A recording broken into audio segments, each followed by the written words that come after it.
Bom dia, nono ano! A aula hoje é sobre o uso adequado das unidades de medida de comprimento. Mas para vocês entenderem o objetivo dessa aula aqui, deixa eu te perguntar algumas coisas. Qual que era a sua altura quando você nasceu? 40 centímetros? 50 centímetros? Qual que é a sua altura agora? 160? 170 centímetros? Deixa eu fazer uma pergunta um pouco fora.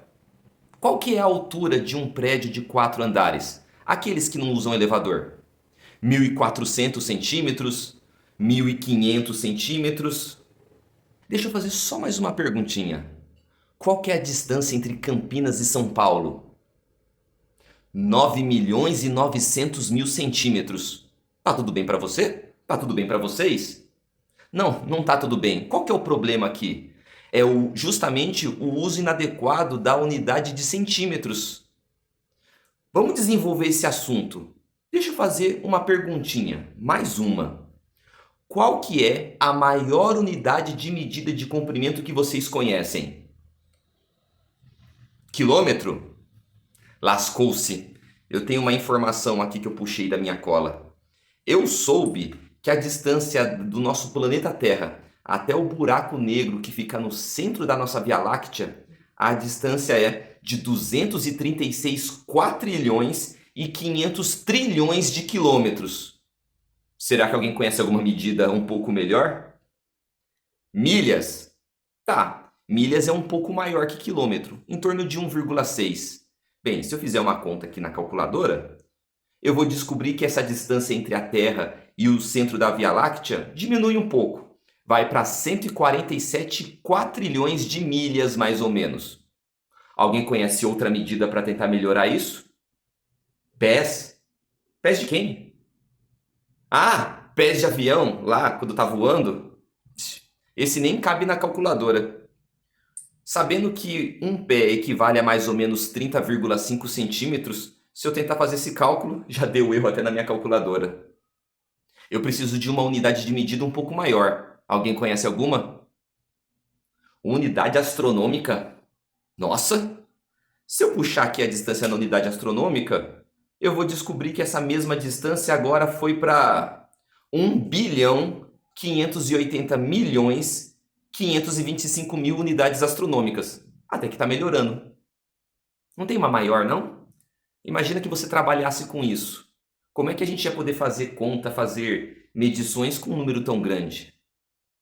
Ano-luz? Nossa, até que enfim, ano-luz, tão famoso nos filmes. Ano-luz, a distância daqui, da Terra, até o centro da Via Láctea, 25.000 anos-luz. Tá bom, né? Dá para fazer uma conta boa com um número desse. Uma curiosidade sobre o ano-luz, que a maior parte de vocês já sabe, que ano-luz é a distância que a velocidade da luz percorre em exatamente um ano. Então pensa só, se da Terra até o centro da Via Láctea leva 25.000 anos-luz, significa que é justamente esse o tempo que a velocidade da luz percorreria até chegar aqui aos nossos olhos.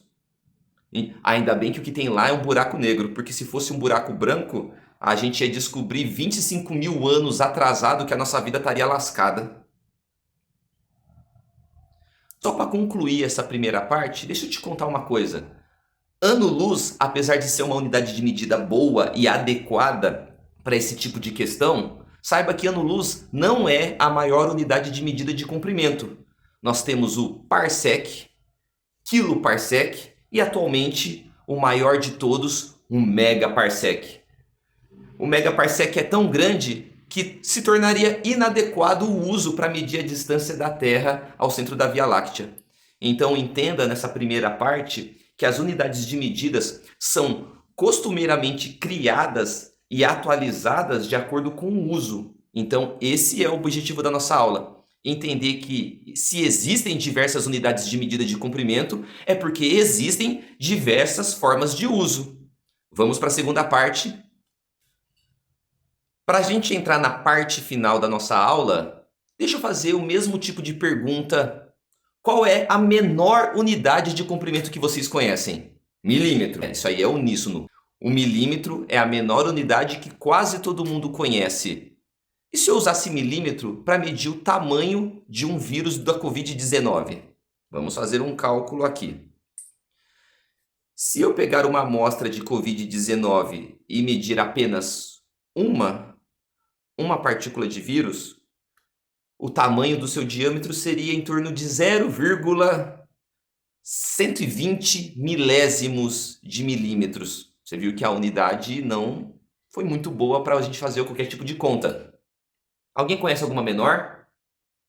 Nanômetro, de fibra ótica, nanômetro, nanotecnologia, tá joia. Se eu for fazer uma conta aqui e transformar em nanômetro, eu descubro que um vírus da Covid-19 dá em torno de 120 nanômetros. Ficou até um pouco grande. Qual seria a unidade mais adequada para trabalhar com esse tipo de material? Entenda que para cada objeto que você queira medir, a unidade de medida mais adequada é aquela que o número não é nem tão grande, nem tão pequeno, mas o ideal para você fazer a conta na mão ou para que ele caiba numa calculadora. Por curiosidade, você sabe qual é a menor unidade de medida de comprimento? A gente chama ela de Planck. Planck são unidades de medidas tão pequenas, que até para medir o núcleo do tamanho de um átomo, ela já seria muito grande. Ela traria um número muito grande. Porque os Plancks são usados para medir partículas que estão dentro do núcleo de um átomo. Então, por conclusão nessa aula, o que eu quero que você saia daqui sabendo é que se existem diversas unidades de medida, não é para poder encher o caderno dos alunos para fazer infinitas conversões sem sentido. Mas eu quero que vocês saibam que se existem diversas unidades, é porque existem diversas aplicações.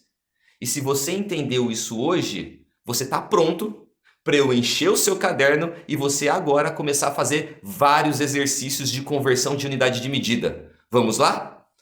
Por enquanto, é só. Para vocês, é só o começo. Até mais.